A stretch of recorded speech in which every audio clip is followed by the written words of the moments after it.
சாயப்பட்டறையில் boiler வெடித்து விபத்து ஏற்பட்டிருக்கிறது. இடிபி டேங்கர் வெடித்து ரசாயன கழிவுகள் குடியிருப்பு பகுதிகளுக்குள் புகுந்ததால் மக்களுக்கு உடல் உபாதை ஏற்பட்டிருக்கக்கூடிய சூழலில் 6 லட்சம் லிட்டர் கொள்ளளவு கொண்ட டேங்கில் இருந்த தண்ணீரானது வீடுகளுக்குள் புகுந்துள்ளதால் மக்கள் அச்சமடைந்திருக்கின்றனர். தற்போது முக்கிய செய்தியாக பார்த்துக் கொண்டு வருகிறோம்.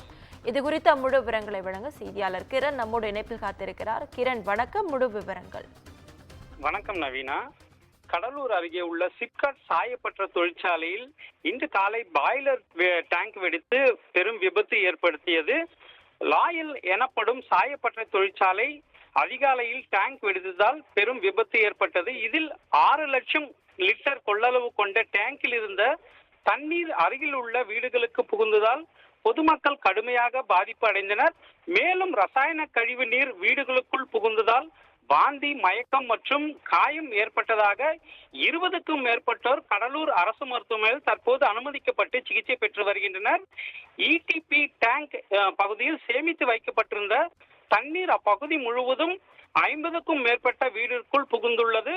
தூங்கிக் கொண்டிருந்த மக்கள் ரசாயன தண்ணீர் புகுந்த காரணத்தினால் பதட்டம் அடைந்து மருத்துவமனையில் தற்போது அனுமதிக்கப்பட்டுள்ளனர்.